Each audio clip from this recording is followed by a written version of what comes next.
আমার বন্ধু একজন হিন্দু, তাকে বলেছি যে পাথর, গাছ বা সূর্য ঈশ্বর না। তখন সে প্রশ্ন করেছে, তোমরা কাবার দিকে সেজদা করো কেন, অন্য কোনো দিকে না কেন? ভাই প্রশ্ন করলেন যে এক কথায় ইসলাম ধর্মে যদি মূর্তি পূজা নিষিদ্ধ হয়, পাথর, মূর্তি ইত্যাদিকে পূজা করা, তাহলে মুসলিমরা কাবাকে সেজদা করে কেন? আমরা কি কাবাকে পূজা করি অথবা কাবার দিকে কেন? আমরা কি কাবার উপাসনা করি? এই প্রশ্নের উত্তরে বলবেন, এটা খুব কমন প্রশ্ন, যে মুসলিমরা কখনো কাবাকে পূজা করে না। কাবা হলো আমাদের কিবলা, আমাদের ইবাদতের দিক। আর মুসলিমরা আমরা একতায় বিশ্বাস করি। যখন আমরা নামাজ আদায় করি, পবিত্র কোরআন বলছে, সূরা বাকারার 144 নম্বর আয়াতে উল্লেখ করা হয়েছে যে তোমরা যেখানেই থাকো কাবার দিকে মুখ ফিরিয়ে সেজদা করো, সেটাই আমাদের কিবলা। যেমন ধরেন আপনি সালাত আদায় করবেন এই হলের মধ্যে, কেউ বলবে উত্তর দিকে মুখ করে দাঁড়ায়, কেউ বলবে দক্ষিণ দিকে, কেউ বলবে পূর্ব, কেউ বলবে পশ্চিম। আর একতার জন্য আমরা পুরো পৃথিবীর মুসলিম, আমরা সবাই একদিকে সেজদা করি, সেটাই আমাদের কিবলা অর্থাৎ কাবা। আমরা উত্তর দিকে থাকলে দক্ষিণ দিকে সেজদা করি, আমরা দক্ষিণে থাকলে উত্তর দিকে সেজদা করি, পশ্চিমে থাকলে পূবে করি, পূবে থাকলে পশ্চিমে করি সেজদা। আর যদি ভালো করে দেখেন, প্রথম যিনি এই পৃথিবীর সম্পূর্ণ ম্যাপ আঁকেন তিনি একজন মুসলিম, মোহাম্মদ আল ইদ্রিসি এঁকেছিলেন 1154 সালে। প্রথম মুসলিমরা যে ম্যাপটা এঁকেছিল সেটার দক্ষিণ মেরু উপরে, উত্তর মেরু নিচে, কাবা ছিল সেন্টারে। পরবর্তীতে পশ্চিমারা এই ম্যাপটা আঁকলো, তারা এই ম্যাপটাকে একদম উল্টে দিল, উত্তর মেরু উপরে, দক্ষিণ মেরু নিচে, তারপরেও কাবা শরীফ সেন্টার, আলহামদুলিল্লাহ। এছাড়াও যখন আমরা হজে যাই বা উমরা, যখন আমরা মক্কায় যাই, আমরা তাওয়াফ করি, আমরা কাবার চারপাশে প্রদক্ষিণ করি কারণ আল্লাহ তাআলা ও নবীজি সাল্লাল্লাহু আলাইহি ওয়াসাল্লাম আমাদের সেরকমই নির্দেশ দিয়েছেন। কিন্তু যদি যুক্তি দিয়ে দেখেন, যেটা আমার মনে হয় যে প্রত্যেকটা বৃত্তেরই মাত্র একটাই সেন্টার থাকে, তাই যখন আমরা কাবার চারপাশে প্রদক্ষিণ করি আমরা সাক্ষ্য দেই যে আল্লাহ তাআলা কেবলমাত্র একজন, ঈশ্বর একজন। আর ইসলাম ধর্মের দ্বিতীয় খলিফা হযরত ওমর রাদিয়াল্লাহু আনহু বলেছেন, এটা আছে সহিহ বুখারীতে দ্বিতীয় খণ্ডের বুক অফ হজ 56 নম্বর অধ্যায়ের 675 নম্বর হাদিস। হযরত ওমর রাদিয়াল্লাহু আনহু তিনি বলেছেন যে এই কালো পাথরকে চুমু দিচ্ছি কারণ নবীজিকে এই পাথরে চুমু দিতে দেখেছি, তা না হলে এই কালো পাথর আমার কোনো উপকার করতে পারবে না, কোনো ক্ষতিও করতে পারবে না। তাই এই কথাটা যে কালো পাথর আমার উপকার করতে পারবে না, কোনো ক্ষতিও করতে পারবে না, এতেই প্রমাণিত হয় যে মুসলিমরা কখনোই কাবাকে পূজা করে না। এছাড়াও আমি এখানে আরেকটা যুক্তি দেখাতে পারি যে আমাদের প্রিয় নবীজির সময়ে তার সাহাবীগণ, অনেক সাহাবী ছিলেন যারা কাবার উপরে দাঁড়িয়ে আজান দিয়েছিলেন, নামাজের জন্য আহ্বান করেছিলেন। কোন মূর্তি পূজারী তার পূজনীয় মূর্তির উপর এভাবে দাঁড়াবে? এতেই প্রমাণিত হয় যে মুসলিমরা আমরা কাবাকে পূজা করি না, এটা একতার জন্য, কিবলার জন্য যখন আমরা নামাজ আদায় করি। আশা করি উত্তরটা পেয়েছেন। হ্যাঁ ভাই বলেন। আমি পবিত্র কোরআনে এটা পড়েছি যে আল্লাহ সবকিছু নিয়ন্ত্রণ করেন। তখন আমাকে একজন বলেছিল, যেহেতু আল্লাহ সবকিছু নিয়ন্ত্রণ করেন, তাহলে আমি যদি কোনো পাপ করি অথবা কোনো ভালো কাজ করি, আল্লাহ সেটাও নিয়ন্ত্রণ করছেন। আর আমি একজন মুসলিম নাকি অমুসলিম, অন্য কোনো ধর্মের, আল্লাহ সেটাকেও নিয়ন্ত্রণ করছেন। আমি যুক্তিটাতে ঠিক পুরোপুরি সন্তুষ্ট না, তবে এ সম্পর্কে আপনার মন্তব্যটা চাই। ভাই প্রশ্ন করলেন যে আপনার এক বন্ধু প্রশ্ন করেছেন যে কোরআন বলছে ওয়াল্লাহু আলা কুল্লি শাইইন কাদির, এর অর্থ আল্লাহ সবকিছুর উপর প্রভুত্ব করেন, সবকিছুর উপরে প্রভুত্ব করেন। এখন কেউ যদি ভুল করে বলে তিনি সবকিছু নিয়ন্ত্রণ করেন, সে যদি মুসলিম হয়, এখানে আল্লাহ সবকিছুর উপরে প্রভুত্ব করেন, প্রশ্নটা কি আপনার? নিয়ন্ত্রণ মানে কথাটা ঠিক বুঝতে পারছি না, তবে মুসলিম হয়ে থাকলে বলি আল্লাহ প্রভুত্ব করেন, হ্যাঁ কথাটা ঠিক। কেউ ভুল করে ভাববে তার ক্ষমা করার ক্ষমতা আছে, হ্যাঁ সেটাও আছে। কোনো অমুসলিম হয়তো ভাববে সবকিছুর উপরে আল্লাহর ক্ষমতা আছে, হ্যাঁ আছে। আল্লাহর ক্ষমা করার ক্ষমতা আছে কিনা জানতে চাচ্ছেন? মানে আমি বলতে চাচ্ছি আল্লাহ তাআলাই তো আমাদের ভাগ্য লিখেছেন। আপনি ভুল উদ্ধৃতি দিয়েছেন। ভেবেছিলাম আপনি এটা নিয়ে কথা বলছেন, যেটা বলছেন সেটা তাকদীর, অদৃষ্ট, যে আল্লাহ সুবহানাহু ওয়া তাআলা আমাদের অদৃষ্ট লেখেন আর সবকিছু অদৃষ্ট অনুযায়ী ঘটে। আপনি যে আয়াতের উদ্ধৃতি দিয়েছিলেন সেটা ঠিক না, আল্লাহ নির্দিষ্ট করে দেন। আর বেশিরভাগ ধর্মই হোক, সেটা হিন্দুইজম, ইসলাম, আমরা মানি অদৃষ্ট বলে একটা জিনিস আছে, সবকিছু অদৃষ্ট মেনেই হয়। এখন প্রশ্ন হলো, যদি এটা আমার অদৃষ্টে লেখা থাকে যে আমি চুরি করব, আর চুরি করলাম, কাকে দোষ দেব? আল্লাহ। আল্লাহ অদৃষ্টে লিখেছেন আমি চুরি করব, সেজন্য চুরি করেছি, কাকে দোষ দেব? আল্লাহকে। নিজেকে দোষ দেব কেন? যদি আমার অদৃষ্টে লেখা থাকে যে আমি মানুষ খুন করব, যদি অদৃষ্টে লেখা থাকে আর খুন করি, কাকে দোষ দেব? আল্লাহকে দোষ দেব। যদি আমার অদৃষ্টে লেখা থাকে আমি অমুসলিম হব, অমুসলিম হলাম, কাকে দোষ দেবো? আল্লাহকে। তাহলে আমি দোজখে যাব কেন? ভাই, আমরা কদর অর্থাৎ অদৃষ্টে বিশ্বাস করব, কিন্তু মানুষ এটাকে বুঝতে ভুল করে যে এই অদৃষ্ট কি। আর যেমন ধরেন, একটা উদাহরণ দিচ্ছি, ধরেন একটা ক্লাস, সেখানে 100 জন ছাত্র আছে, আর বছরের শেষ দিকে ফাইনাল পরীক্ষার আগে টিচার বললেন তুমি হবে ফার্স্ট ক্লাস ফার্স্ট, তুমি পাবে সেকেন্ড ক্লাস, আর তুমি ফেল করবে। তারপর ফাইনাল পরীক্ষা হলো, পরীক্ষা শেষ, রেজাল্ট বের হলো, প্রথম জন ফার্স্ট ক্লাস ফার্স্ট হলো, পরের জন সেকেন্ড ক্লাস, আপনি ফেল করলেন। উদাহরণ দিচ্ছি, কিছু মনে করবেন না। এখন আমি আপনাকে প্রশ্ন করি, যে ছেলেটা ফেল করেছে, যে ছাত্রটা ফেল করেছে, সে কি টিচারকে বলবে যেহেতু আপনি বলেছিলেন সেজন্য ফেল করেছি? আপনি কি টিচারকে দোষ দেবেন? না। যেহেতু টিচার 1 বছর পড়িয়েছেন, তিনি জানেন যে এই ছাত্রটা খুব মনোযোগী, ঠিকমতো পড়াশোনা করলে সে ফার্স্ট ক্লাস ফার্স্ট হবে, সেকেন্ড ক্লাস, এটা ফাঁকিবাজ, ঠিকমতো লেখাপড়া করে না, ফেল করবে। টিচার অনুমান করেছিলেন বলেই কি তাকে দোষ দেবেন? না। একইভাবে আল্লাহ সুবহানাহু ওয়া তাআলা, তিনি এই টিচারদের চাইতে অনেক বড়, তার আছে ইলমে গায়েব, তিনি ভবিষ্যতের কথাগুলো জানেন, তিনিই হলেন সবচেয়ে বড় টিচার। তবে আল্লাহ তাআলা, তার রয়েছে ইলমে গায়েব, তিনি জানেন যে ভবিষ্যতে কি হতে যাচ্ছে, আল্লাহ তাআলা আগেই সেটা লিখে রাখেন। যেমন ধরেন, একটা রাস্তার সামনে দাঁড়ালেন, 5টা রাস্তা, 1 2 3 4 5, আপনি যে কোনো একটা বেছে নেন, বেছে নিলেন রাস্তা নম্বর 2। এখন আল্লাহ আগে থেকেই জানেন যখন এই লোকটা ক্রস রোডের সামনে আসবে সে বেছে নেবে 2 নম্বর রাস্তা, আল্লাহ আগে থেকে সেটা লিখে রেখেছেন। এই লোকটা যখন এখানে আসবে সে বেছে নেবে 2 নম্বর রাস্তা, আল্লাহ লিখেছেন বলে এটা হচ্ছে না, কিন্তু এমনটা ভবিষ্যতে হবে বলে আল্লাহ আগে থেকে লিখে রেখেছেন। বুঝতে পেরেছেন? আল্লাহর আছে ইলমে গায়েব। ধরেন আপনি পাশ করলেন কলেজ থেকে, হতে পারেন ডাক্তার অথবা হবেন ইঞ্জিনিয়ার, আপনি ঠিক করলেন ডাক্তার হবেন। এমন না যে যেহেতু আল্লাহ লিখে দিয়েছেন তাই আপনি ডাক্তার হবেন। আল্লাহ জানেন কলেজ থেকে পাশ করার পর আপনি ডাক্তার বা ইঞ্জিনিয়ার হতে পারেন। আপনি সব সাবজেক্টে ভালো নম্বর পেয়েছেন, পিসিবিএম, ফিজিক্স, কেমিস্ট্রি, বায়োলজি আর ম্যাথ, ভালো নম্বর, আপনি ঠিক করলেন ডাক্তার হবেন।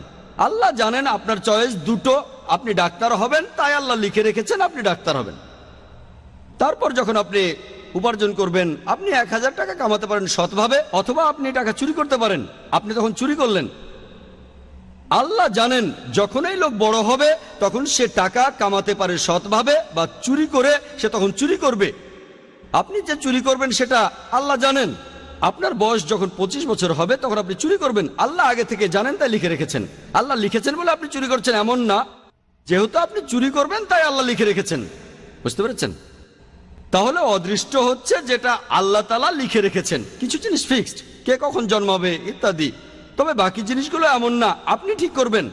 সেজন্য আল্লামা ইকবাল বলেছেন, খুদ কো কার ইতনা বুলন্দ क्या तकदीर के पहले আল্লাহ अपने बंदे से खुद पूछे बता दे राजा क्या है। অর্থাৎ নিজেকে এতটাই মহান বানাও যে অদৃষ্ট লেখার আগে আল্লাহ নিজে জিজ্ঞাসা করবেন তার বান্দাদের যে তোমার ইচ্ছা কি।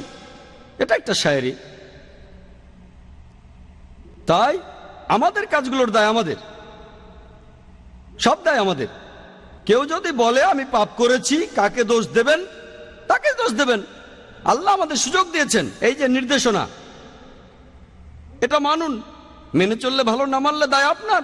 একইভাবে কোনো অমুসলিম, সে যে মুসলিম না, দোষটা কার?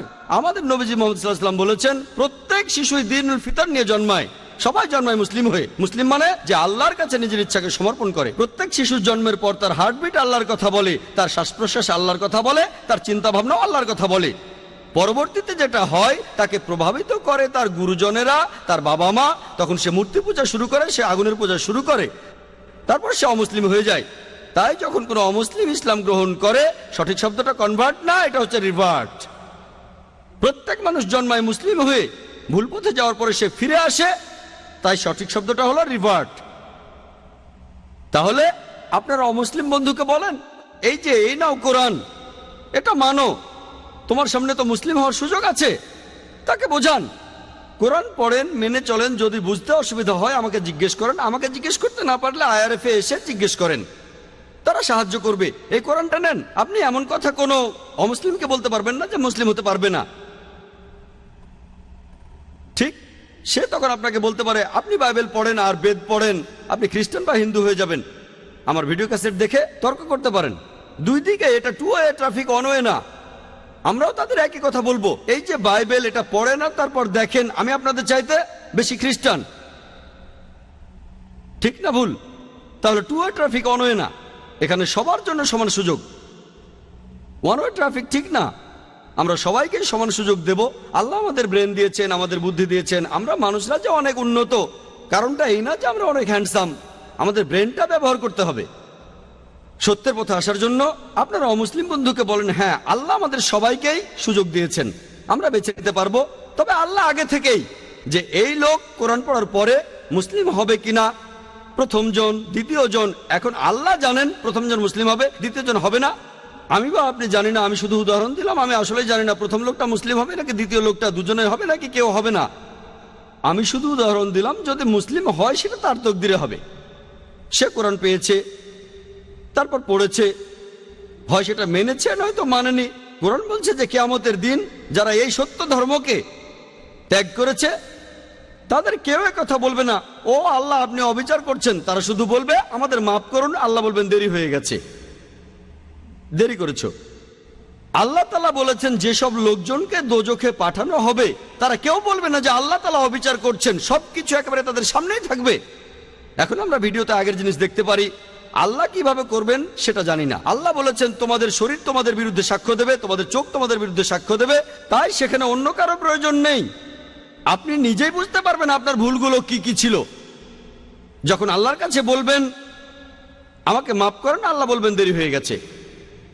সুযোগটা পাচ্ছেন এই পৃথিবীতে, এত ভুল করার পরও আল্লাহ আপনাকে সুযোগ দিচ্ছেন, ভুল করছেন আবার সুযোগ দিচ্ছে আল্লাহ। এই জীবনের পরে পরকালে হিসাব কিতাব, শেষ বিচারের দিন আপনার কাজের উপর নির্ভর করে আপনার বিচার করা হবে। কাজের উপর নির্ভর করে আপনি যাবেন বেহেশত বা দোজখে। আশা করি উত্তরটা পেয়েছি।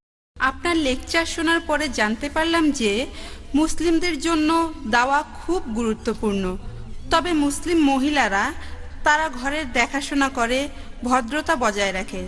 আমার মনে হয় মুসলিম মহিলাদের জন্য দাওয়া দেয়াটা বেশ কঠিন, অন্তর্মুখী মানুষের জন্য আরও কঠিন। এ ধরনের ক্ষেত্রে দাওয়া দেওয়ার ব্যাপারে কিছু বলবেন? বোন প্রশ্ন করলেন যে আমার লেকচার শুনে তিনি বুঝেছেন দাওয়া খুবই গুরুত্বপূর্ণ। দাওয়া দেওয়া আবশ্যিক বোন, গুরুত্বপূর্ণ ঠিক আছে, তবে আবশ্যিক। এটা আবশ্যিক আর সেজন্য গুরুত্বপূর্ণ। আপনি প্রশ্ন করলেন একজন মহিলা কিভাবে দাওয়া দেবেন অমুসলিমদের কাছে, বিশেষ করে যদি ভদ্রভাবে করতে চান। অনেক মানুষের ভুল ধারণা আছে যে শুধুমাত্র বহির্মুখী হলে দাওয়া দিতে পারবেন। ব্যাপারটা আসলে এমন না বোন। অনেক ভদ্র মহিলা আছেন মাশাআল্লাহ, তারা যথেষ্ট আধুনিক মাশাআল্লাহ, আর তারা দাওয়া দিচ্ছেন আলহামদুলিল্লাহ। কিন্তু যে মানুষটা অন্তর্মুখী সে কিভাবে দাওয়া দেবেন? বোন, মানুষের একটা ভুল ধারণা আছে যে দাওয়া মানে কথা বলা। দাওয়া মানে শুধু কথা নয়, দাওয়ার অনেক প্রকারভেদ আছে।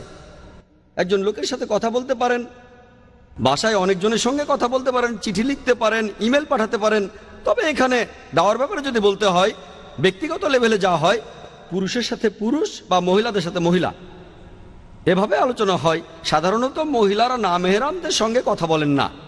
তবে আপনি যদি ইসলামিক শরিয়া মেনে চলেন তাহলে আলহামদুলিল্লাহ আপনি ঘরে বসেও দাওয়া দিতে পারেন। যদি অন্তর্মুখী হন ঠিক আছে, হয়তো ভালোভাবে বলতে পারবেন না, হয়তো লজ্জা পাবেন বা কিছু বলতে চাইবেন না।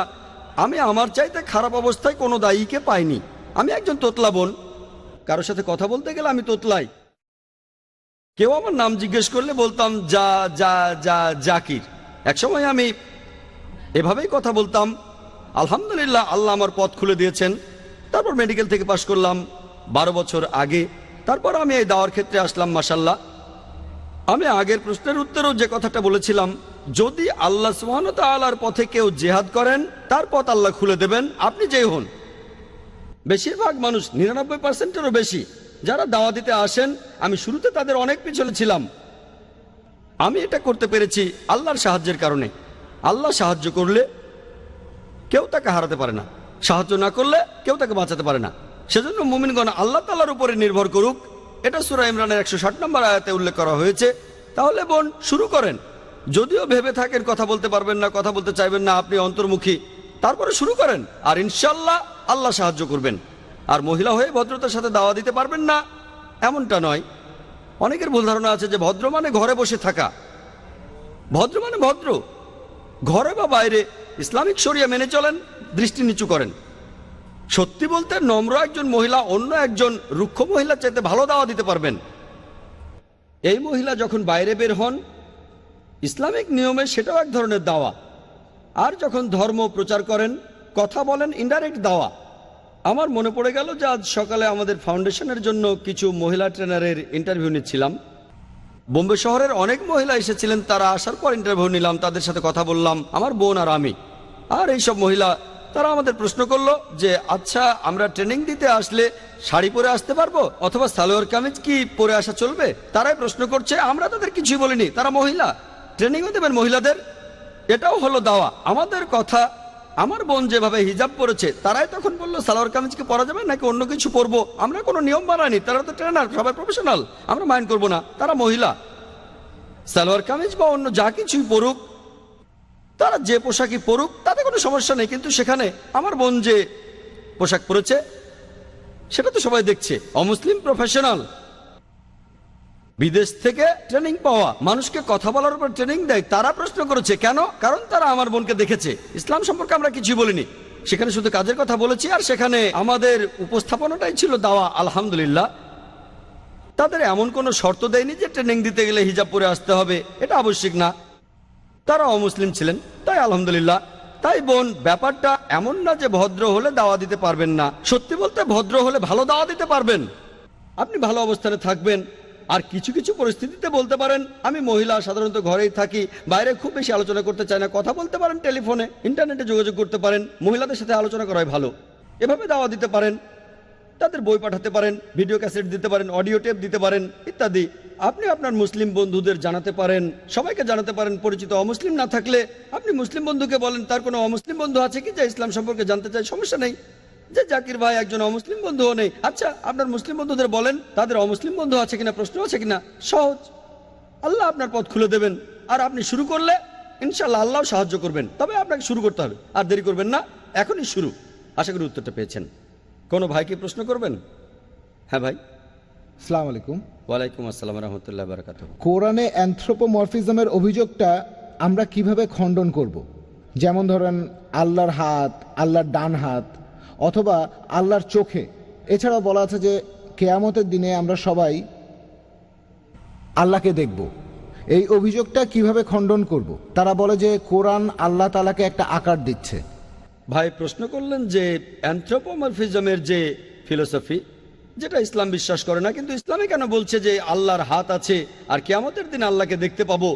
আর অ্যানথ্রোপোমরফিজম শব্দটার অর্থ কি? অ্যানথ্রোপোমরফিজম মানে মহান স্রষ্টা তিনি পৃথিবীতে আসছেন বিভিন্ন জীবের রূপে, আর সেই রূপ নিয়েছেন যাকে আমরা চিনি। যেমন ধরেন মানুষ চিন্তা করবে একজন মানুষের মতো, পশু চিন্তা করবে পশুর মতো। তাহলে পশুদের জন্য আসবে একটা পশু, কিন্তু যেহেতু তিনি ঈশ্বর, পশু হয়ে এসেছেন এই পৃথিবীতে, তখন পৃথিবীর মানুষও সেই পশু ঈশ্বরকে শ্রদ্ধা করবে। এভাবে ঈশ্বরের বিভিন্ন রূপ দেখা যায়, যেটা কল্পনা করতে পারি, যেটা চিন্তা করতে পারি।